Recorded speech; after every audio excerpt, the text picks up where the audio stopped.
So ako ang first question ni Mute is, asa ka una nag-abroad o pila pud ka katuig dito? First ko nag-abroad sa Qatar 2 years, 2012, 2014. Then second sa Kuwait, 2016 to 2018. Bali 4 years ka dito sa abroad ten. So second question te is, unsa may purpose nimo nganong nag-abroad ka? Gusto mo nimo? Siyempre, ang purpose nimo, naa kay pamilya, mo uplift ang kinabuhi sa inyong pamilya. Makabalay, makapundar og mga gamit, or hatagan o dapat ihatag sa inyong mga anak, healthy imong mga anak, matagaan o kuan, kanang matagaan o kanang dapat ihatag sa ilaha. So in short te, in short ni adto kag abroad para maka-provide sa imong pamilya, Sa needs sa pamilya. especially sa imong mga anak. So katulo te is, unsa man ang pinaka dili nimo makalimtan nga experience dito sa pagtrabaho sa abroad? Daghan na ako'y nakitaan nga akong kauban nga Indonesian ana of Indonesia naatan sa dire Kanang bukbok kanang map bunal-bunal sa iyaha sa isa ka balay sa balay sa mama sa kong amo. ay tapon-tapon din ka. Kinsa gyud ay imong amo? Ang akong amo katong mag-asawa Ang anak. pagka Biyernes kay mura man nagdomingo sa ilaha sa Qatar sa Arab. Murag maunay tig-adto na mo sa ilaha kay wala sa trabaho anang Biyernes. Murag day off nila bali-bali Domingo kung sa atong aba. Kanang gikuan man sa te? Kanang naingato? Ingon ana walay sala. Gusto lang gid nila nga mag-ingon ana. Mao na gid na ilaha pero sa ako i-try ko kuan kung amo ko na lagi. Ingnan jud na ko na pareho lang biya ta bisag balik-balik taron. Kamo na lang may kwarta kami wala. Naa ko. Ingko ayaw ko ipareho sa Indonesian kay ang Indonesian no read no write ako wala ka lang ko kahuman. Nakatry ka nga physical kanila. Wala ako ng physical. Na-try lang na ako sa words ka. Ako yung gikuanan na. Pagdahan lang na ako pero atong sumura na.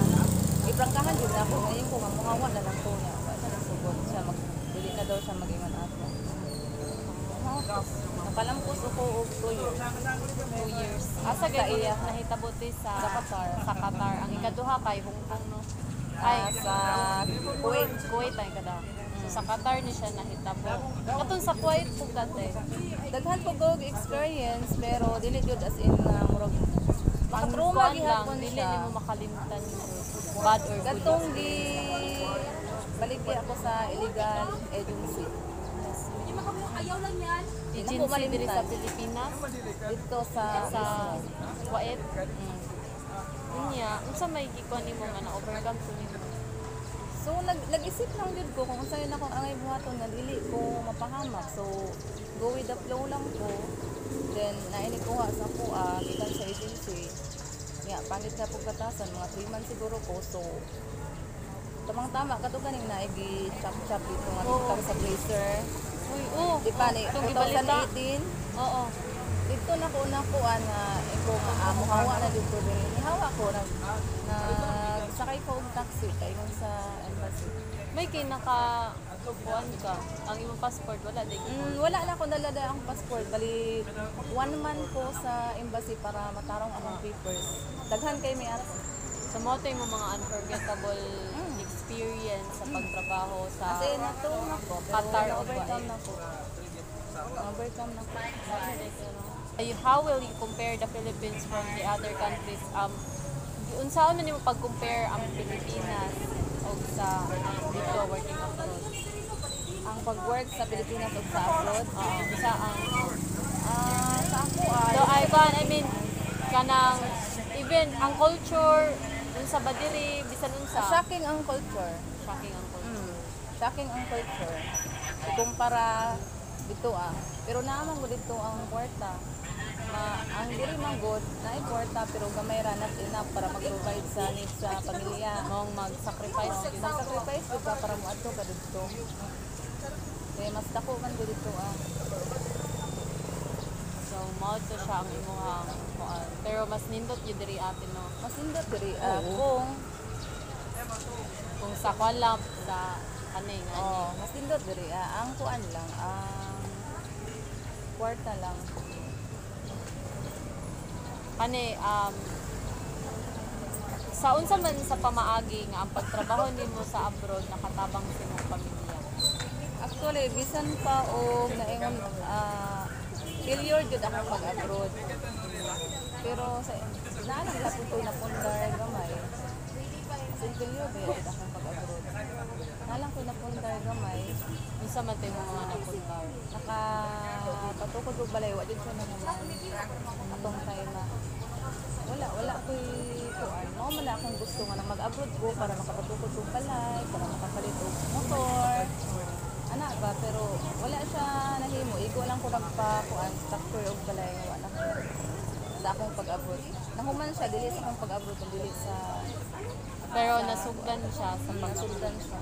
Then sa imo pong pag-abroad na suportaan pod ang needs sa imong pamilya. Pwede nimo ingon pero dili gid tanan kay mura na uba ang akong pamilya ko sa kay ang kwarta. Mas naa dito sa ulay pulos nga mga kaysa dapat sa pamilya din ako tanan mga So, next question is kanang what are the benefits you get by working abroad? Isa may nahimong benepisyo sa imong pagtrabaho sa abroad? Siyempre na naman ang kwarta lang, mas dako ang kwarta. Matuto kang magpasensya, importante kaayo. Makibagay, Makisama po. makisama. Kay dili ba yan dali. Kung di ka kabalo makisama dito, wala din ka. So dito Kay na lahi ang mga batasa nila. Yunan jud nimo. So dito na kuan ang imong kanang imong patient dito gyud na support system. Dito jud na sukod. So napo jud siya benefits no sa ato kung abroad ta nga. Naagid siya, murag mabag-o jud ka, daghan ka nga hibalaan, Strong wala ka yung hibalaan ganito. sa una, wala kay balo. Pag-abroad nimo daghan ka nga hibalaan nga ingon ato dai. Mga experience na wala nila experience sa una pag-abroad dito. So last question te, what are the good and bad impacts of working abroad? Good. Sa good impact. Sige, sagot kay makatabang ka sa imong pamilya, mga sa imong pamilya. Pero kung maingon ka sa bad, ang imong naay puro